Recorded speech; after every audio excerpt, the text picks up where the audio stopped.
जय महाकाली, हर हर महादेव, जय गुरुदेव। साधकों, आप सभी को नमस्कार, सादर नमस्कार। आप सभी का स्वागत है आज के एक पावन, पवित्र और भयंकर उग्र साधना वीडियो में। आपका चैनल में हार्दिक स्वागत है। साधकों, आज हम आपको माता छिन्नमस्ता के अद्भुत साधना की संपूर्ण विधान आपको बताने जा रहे हैं। माता छिन्नमस्ता 10 महाविद्याओं में से एक माता पार्वती का ही उग्र रूप है, प्रचंड रूप है। साधकों, हम आपको कल के दिन माता छिन्नमस्तिका का एक भयंकर अनुभव भी बताएंगे। कैसे हमारे शिष्य ने ही अपने एक शिष्य के लिए माता छिन्नमस्तिका की साधना की और उसके शस्त्रों का दमन किया। सर कटकर अलग गिर गया, फट गया, उनका मृत्यु हो गई। जो दुष्ट थे उसका उग्र अनुभव कल हम आपको लेकर आएंगे।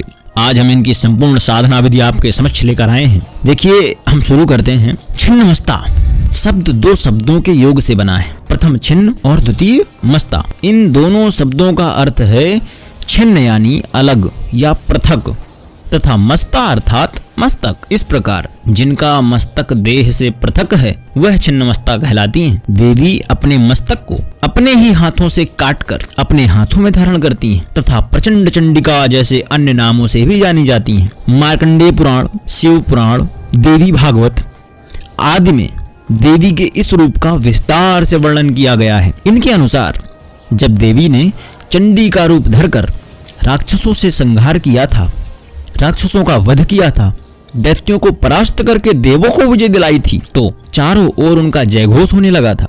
परंतु देवी की 2 प्रमुख सहायक योगिनियां जया और विजया की रक्त पिपासा, रुधिर पिपासा, रक्त पीने की इच्छा शांत नहीं हो पाई थी। इस पर उनकी रक्त पिपासा, उनकी रुधिर पिपासा को शांत करने के लिए मां ने अपना मस्तक काटकर अपने रक्त से उन दोनों योगिनियों की रक्त पिपासा को बुझाया था। इस कारण माता को छिन्नमस्तिका नाम से पुकारा जाने लगा था। छिन्नमस्तिका देवी को तंत्र शास्त्र में प्रचंड चंडिका और चिंतापूर्णी माता भी कहा जाता है। छिन्नमस्ता की उपस्थिति 10 विद्याओं में 5वें स्थान पर है। कई जगहों पर माता छिन्नमस्ता को 6वें स्थान पर भी रखते हैं, लेकिन देवी भागवत के अनुसार इनको 5वां स्थान मिला है। देवी एक प्रचंड डरावनी, भयंकर तथा उग्र रूप में विद्यमान है। समस्त देवी देवताओं से पृथक देवी छिन्नमस्ता का ही स्वरूप है। देवी स्वयं ही सात्विक, राजसिक तथा तामसिक तीनों गुणों का प्रतिनिधित्व करती हैं। त्रिगुणमयी संपन्न है, त्रिगुणा है। देवी ब्रह्मांड के परिवर्तन चक्र का भी प्रतिनिधित्व करती हैं। संपूर्ण ब्रह्मांड इसी परिवर्तन चक्र से ही चलायमान है। सृजन तथा विनाश का संतुलित होना ब्रह्मांड के सुचारू परिचालन हेतु अत्यंत आवश्यक है। देवी छिन्नमस्ता की आराधना जैन तथा बौद्ध धर्म में भी की जाती है, तथा बौद्ध धर्म में तो देवी को छिन्नमुंडा वज्रवाराही के नाम से जाना जाता है। वज्रवाराही के नाम से संपूर्ण बौद्ध में ये विश्वविख्यात हैं। छिन्नमस्ता देवी जीवन के परम सत्य मृत्यु को दर्शाती हैं। वासना से नूतन जीवन की उत्पत्ति तथा अंततः मृत्यु की प्रतीक स्वरूप स्वयं है देवी। देवी स्वनियंत्रण के लाभ, अनावश्यक तथा अत्यधिक मनोरथों के परिणाम स्वरूप पतन, योग अभ्यास द्वारा दिव्य शक्ति लाभ, आत्मनियंत्रण, बढ़ती इच्छाओं पर नियंत्रण का भी प्रतिनिधित्व करती हैं। देवी योग शक्ति, इच्छाओं के नियंत्रण, यौन वासना के दमन की विशेषकर प्रतिनिधित्व करती हैं। साधकों, छिन्नमस्ता देवी अपने मस्तक को अपने ही खड्ग से काटकर अपने शरीर से छिन्न यानी पृथक करती हैं तथा अपने कटे हुए मस्तक को अपने ही हाथ में धारण करती हैं। देवी का यह स्वरूप अत्यंत ही भयानक तथा उग्र है। देवी इस प्रकार के भयंकर उग्र स्वरूप में अत्यधिक कामनाओं तथा मनोरथों से आर्प नियंत्रण के सिद्धांतों का प्रतिपादन करती हैं। देवी छिन्नमस्ता का घनिष्ठ संबंध कुंडलिनी नामक प्राकृतिक ऊर्जा या मानव शरीर में छिपी हुई प्राकृतिक शक्ति से है। देखिए, कुंडलिनी का जागरण के पश्चात आप उग्र हो जाते हैं। आपकी कुंडलिनी जागरण हो जाती है, सहस्त्रार चक्र में एक अद्भुत विकास हो जाता है। माता उसी से संबंधित हैं, उसी प्राकृतिक संपत्ति, उसी प्राकृतिक शक्ति से संबंधित हैं जो प्रत्येक मानव शरीर में छिपी हुई है। उसको विरला ही कोई मनुष्य निकाल पाता है, जागृत कर पाता है। कुंडलिनी शक्ति प्राप्ति या जागृत करने हेतु योग अभ्यास, त्याग तथा आत्मनियंत्रण की अति आवश्यकता होती है। एक परिपूर्ण योगी बनने हेतु संतुलित जीवन यापन का सिद्धांत अत्यंत आवश्यक है। जिसकी शक्ति देवी छिन्नमस्ता ही है। परिवर्तनशील जगत, उत्पत्ति, विनाश, वृद्धि तथा ह्रास की शक्ति भी देवी छिन्नमस्ता स्वयं है। इस चराचर जगत में उत्पत्ति या वृद्धि होने पर देवी भुवनेश्वरी का प्रादुर्भाव होता है तथा विनाश या ह्रास होने पर देवी छिन्नमस्ता का प्रादुर्भाव माना जाता है। देवी योग साधना के उच्चतम स्थान पर अवस्थित हैं। योग शास्त्रों के अनुसार 3 ग्रंथियां, ब्रह्मा ग्रंथि, विष्णु ग्रंथि तथा रुद्र ग्रंथि को भेद कर योगी पूर्ण सिद्धि पर प्राप्त करता है तथा उसे अद्वैतानंद की प्राप्ति होती है। योगियों में ऐसा माना है कि मणिपुर चक्र के नीचे की नाड़ियों में ही काम और रति का निवास स्थान है तथा उसी के ऊपर देवी छिन्नमस्ता आरूढ़ हैं। इस प्रकार इसका ऊपर की ओर प्रवाह होने पर रुद्र ग्रंथि का भेदन होता है। सामान्यतः हिंदू धर्म का अनुसरण करने वाले देवी छिन्नमस्ता के भयावह तथा उग्र स्वरूप के कारण स्वतंत्र रूप से घरों में उनकी पूजा नहीं करते हैं। देवी के कुछ एक मंदिरों में उनकी पूजा आराधना की जाती है। देवी छिन्नमस्ता तंत्र क्रियाओं से संबंधित हैं तथा तांत्रिकों या योगियों द्वारा ही यथाविधि पूजित हैं। देवी की पूजा साधना में विधि का विशेष ध्यान रखा जाता है। देवी से संबंधित एक प्राचीन मंदिर रजरप्पा है जो भारतवर्ष के झारखंड राज्य के रामगढ़ जिले में अवस्थित है। देवी का स्वरूप अति गोपनीय है, इसे केवल सिद्ध साधक ही जान सकता है। देवी की साधना रात्रि काल में होती है तथा देवी का संबंध तामसी गुण से है। साधकों, छिन्नमस्ता देवी अपना मस्तक काट कर भी जीवित हैं। यह उनकी महान यौगिक योग साधना की उपलब्धि है। योग सिद्ध ही मानवों को नाना प्रकार के अलौकिक, चमत्कारिक तथा गोपनीय शक्तियों के साथ पूर्ण स्वास्थ्यता प्रदान करती है। छिन्नमस्ता साधना एक ऐसी साधना है जिसको संपन्न कर सामान्य गृहस्थ भी योगी का पद प्राप्त कर सकता है। वायु वेग से शून्य के माध्यम से एक स्थान से दूसरे स्थान पर भी जा सकता है। जमीन से उठकर हवा में स्थिर हो सकता है। एक शरीर को कई बार शरीरों में बदल सकता है और अनेक ऐसे सिद्धियों का स्वामी बन सकता है जिसकी गणना आश्चर्य में की जाती है। आप समझ सकते हैं कितनी अद्भुत और उग्र और आश्चर्यजनक साधनाओं में एक है, निपुण साधना है माता छिन्नमस्ता की साधना। देखिए साधकों, इसका साधना विधान जो है वह आपको बताता हूँ। यह तो महात्म्य था। इस साधना को छिन्नमस्ता जयंती अथवा किसी भी मंगलवार से आरंभ किया जा सकता है। छिन्नमस्ता जयंती 1 मई को होती है। ठीक है, आप चाहें तो इस साधना को नवरात्रि के प्रथम दिन से भी शुरू कर सकते हैं तथा यह साधना रात्रि काल में ही संपन्न की जाती है। अतः मंत्र जाप रात्रि में ही किया जाए, अर्थात साधना रात्रि को 10 बजे आरंभ करके प्रातः लगभग 3, साढ़े 3, 4, पौने 4 तक समाप्त कर लेनी चाहिए। अधिकतम 4 बजे तक, 4 के बाद आप नहीं करें। इस साधना को पूरा करने के लिए 1.25 लाख मंत्र का जाप संपन्न करना होता है। यह साधना 11 या 21 दिनों में पूरी करनी चाहिए। आप 1.25 लाख मंत्र जाप या तो आप 11 दिन में कर लें या तो 21 दिन में। 21 दिन से अधिक ना हो तो अति उत्तम है, नहीं तो उसके बाद साधना का लोप हो जाता है। रात्रि को लगभग 10 बजे स्नान करके काली अथवा नीली धोती धारण कर लें। फिर साधना कक्ष में जाकर दक्षिण दिशा की ओर मुख करके काले या नीले ऊनी आसन पर बैठें। अपने सामने किसी बाजोट पर काला अथवा नीला वस्त्र बिछाकर उस पर अपने गुरुजी सदगुरुदेव का चित्र या विग्रह और माता मां भगवती छिन्नमस्ता का यंत्र चित्र स्थापित कर लें। इसके साथ ही गणपति और भैरव के प्रतीक में 2 सुपारी क्रमशः अक्षत एवं काले तिल की ढेरी पर स्थापित कर दें। देखिए, आप जिस बाजोट पर सामने सदगुरुदेव की फोटो रखें, उसके बाद माता छिन्नमस्तिका का यंत्र और चित्र स्थापित करें। उसके बाद अपने उसी बाजोट में एक ढेरी सफ़ेद चावल, सफ़ेद तो होते ही हैं, अक्षत, और एक ढेरी काले तिल, इन दोनों की ढेरियां बना ले छोटी छोटी।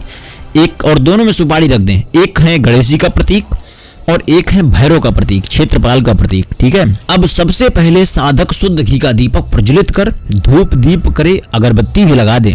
फिर सामान्य गुरु पूजन संपन्न करें तथा गुरु मंत्र की कम से कम 4 या 5 माला जप कर ले। फिर सदगुरुदेव जी से छिन्नमस्तिका साधना संपन्न करने की अनुमति व आशीर्वाद ले। उनसे साधना की निर्बाध पूर्णता और सफलता के लिए प्रार्थना करें। इसके बाद साधक संक्षिप्त गणपति पूजन करें और ओम वक्रतुंडाय होम मंत्र का 1 माला जाप करें या ओम गंगणपताय नमः का कर ले। लेकिन यहाँ पर इस साधना में ओम वक्रतुंडाय होम का अगर किया जाए तो अति उत्तम माना गया है। फिर भगवान गणपति से साधना की निर्विघ्न पूर्णता और सफलता के लिए प्रार्थना करें, आज्ञा व आशीर्वाद ले। तत्पश्चात साधक सामान्य भैरव पूजन संपन्न करे और ओम भ्रम भ्रम हूम हूम विकराल भैरवाय भ्रम भ्रम हूम हूम फट मंत्र का 1 माला जाप करें। आप चाहें तो ओम भम भैरवे नमः का 5 माला कर सकते हैं, लेकिन माता छिन्नमस्तिका की साधना में जो मंत्र मैंने पहले बताया, ओम भ्रम भ्रम हूम हूम विकराल भैरवाय भ्रम भ्रम हूम हूम फट, इसका आप 1 माला मात्र जप कर लीजिए। फिर भगवान विकराल भैरव जी से साधना की निर्बाध पूर्णता और सफलता के लिए प्रार्थना करें और उनसे आज्ञा व आशीर्वाद ले लें। तत्पश्चात साधना के पहले दिन साधना को स्टार्ट करने से पहले, शुरू करने से पहले साधक को संकल्प लेना अति आवश्यक है। संकल्प लेना, इसके लिए दाहिने हाथ में जल ले, संकल्प ले। दाहिने हाथ में जल लेकर, देखिए मैं आपको संकल्प जो बोल कर लेना है, संकल्प का पूरा ड्राफ्ट जो है डिस्क्रिप्शन पर लिखवा दूंगा, ठीक है। आपको क्या करना है, देखिए मैं अमुक नाम जहाँ लिखा अपना नाम लेना है। मैं राहुल नाम का साधक, अमुक गोत्र, आपका जो गोत्र है उस गोत्र का नाम लेना है। काश्यप गोत्र, परमहंस स्वामी निखिलेश्वरानंद जी का शिष्य होकर आज से श्री छिन्नमस्ता साधना का अनुष्ठान प्रारंभ कर रहा हूँ। मैं नित्य 21 या 11 दिनों तक, उस हिसाब से आप देख लीजिएगा कितने दिन में आपके 1.25 लाख मंत्र जाप कंप्लीट होते हैं। मैं नित्य 21 दिनों तक 60 माला मंत्र जाप करूंगा। हे माँ, आप मेरी साधना को स्वीकार कर मुझे इस मंत्र की सिद्धि प्रदान करें और इसकी ऊर्जा को आप मेरे भीतर स्थापित करें, आज्ञा आशीर्वाद लें। इतना कहने के बाद हाथ में लिया हुआ जल जमीन पर छोड़ देना है। आपको प्रतिदिन संकल्प लेने की आवश्यकता नहीं है, क्योंकि आपने इसमें 21 दिनों का 60 मंत्र प्रतिदिन वाला संकल्प ले लिया है, तो यह 21 दिवस पूरा संकल्प हो गया है। तदुपरांत साधक माँ भगवती छिन्नमस्ता चित्र और यंत्र का सामान्य पूजन करे, उस पर कुमकुम अक्षत और पुष्प चढ़ावे, किसी मिष्ठान का भोग लगा लीजिए, उसके सामने दीपक और लोबान जला लीजिए। फिर साधक दाहिने हाथ में जल लेकर विनियोग मंत्र पढ़े। विनियोग मंत्र आप चाहें तो वीडियो से ही वीडियो ऑन करके रख लीजिएगा, मैं बोल रहा हूँ, या तो मैं नीचे लिख दूंगा डिस्क्रिप्शन पर विनियोग मंत्र, आप उसको पढ़कर विनियोग कर सकते हैं। ओम अस्य श्री शिरसि छिन्ना मंत्रस्य भैरव ऋषि सम्राट चंद्रः श्री छिन्नमस्ता देवता हींकार द्वयं बीजः स्वाहा शक्तिम मम अभीष्ट कार्यम सिद्धार्थे जपे विनियोगः। यह विनियोग है, आपको ऋष्यादिन्यास करना है। ओम भैरवे ऋषये नमः, शिरसि सिर को स्पर्श करें। ओम सम्राट छंदसे नमः, मुखे मुख को स्पर्श करें। ओम श्री छिन्नमस्ता देवताय नमः, हृदय हृदय को स्पर्श करें। ओम हीम हीम बीजाय नमो, गुहो गुहा के स्थान पर स्पर्श करें। ओम स्वाहा शक्तये नमः, पादयो पैरों को स्पर्श करें। ओम ममाभीष्ट कार्य सिद्धार्थे जपे विनियोगः नमः सर्वांगे, अपने समस्त अंगों को स्पर्श करें। तत्पश्चात हाथों को धुल लें। अब आपको करन्यास करना है। ओम आंग खड़गाय स्वाहा अंगुष्ठयो, दोनों तर्जनी उंगलियों से दोनों अंगूठे को स्पर्श करें। ओम ईम सुखदगाय स्वाहा तर्जन्यो, दोनों अंगूठों से दोनों तर्जनी उंगलियों को स्पर्श करें। ओम ऊम वज्राय स्वाहा मध्यमयो, दोनों अंगूठों से दोनों मध्यमा उंगलियों को स्पर्श करें। ओम एम पासाय स्वाहा अनामिकयो, दोनों अंगूठों से दोनों अनामिका उंगलियों को स्पर्श करें। ओम ओम अंकुशाय स्वाहा कनिष्ठयो, दोनों अंगूठों से दोनों कनिष्ठिका उंगलियों को स्पर्श करें। ओम आह सुरक्ष रक्ष हीम हीम स्वाहा करतल कर पृष्ठयो, परस्पर दोनों हाथों को स्पर्श करें। अब आपको हृदयादिनाश करना है। ओम आंग खड़गाय हृदयाय नमः स्वाहा, हृदय को स्पर्श करें। ओम ईम सुखदगाय सरसे स्वाहा, स्वाहा सिर को स्पर्श करें। ओम ओम वज्राय शिखाय वखट स्वाहा, शिखा को स्पर्श करें। ओम एम पासाय कवचाय हूम स्वाहा, भुजाओं को स्पर्श करें। ओम ओम अंकुशाय नेत्रत्राय वौखट स्वाहा, नेत्रों को स्पर्श करें। ओम अह सुरक्ष रक्ष हीम हीम अस्त्राय फट स्वाहा, सिर से घुमाकर 3 बार ताली बजाएं। देखिए ये आपके ऋष्यादिनाश, करन्यास, हृदयादिनाश हो गए। अब आपको व्यापक न्यास करना है।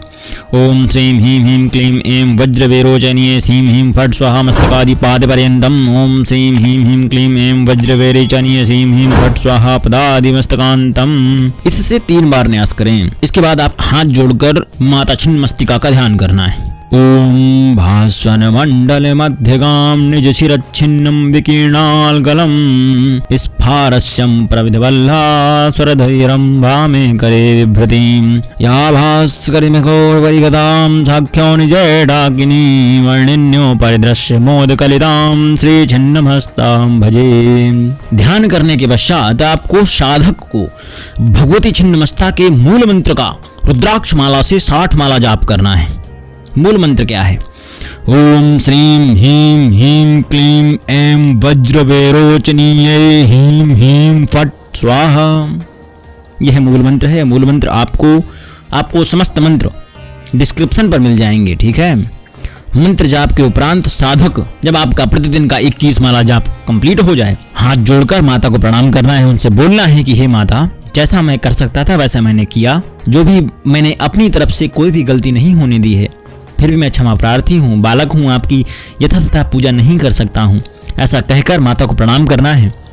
एक आचमनी जल छोड़कर संपूर्ण जाप माता भगवती छिन्नमस्ता को समर्पित कर देना है। उनसे कहना है, माता आज का संपूर्ण जाप आपको समर्पित है और प्रतिदिन 21 दिनों तक आपको निरंतर यही कार्य करना है। जब पूरे 1.25 लाख मंत्र जप हो जाएं, तब पलाश के पुष्प अथवा बिल्लू के पुष्पों से दशांश का हवन करना है।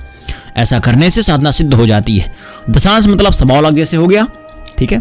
1.25 लाख का दशांश पलाश के पुष्पों से अथवा बिल्लू के पुष्पों से, बेल के पुष्पों से हवन करना है। देखिए, साधना के नियम आप पहले देख लीजिए, ठीक है।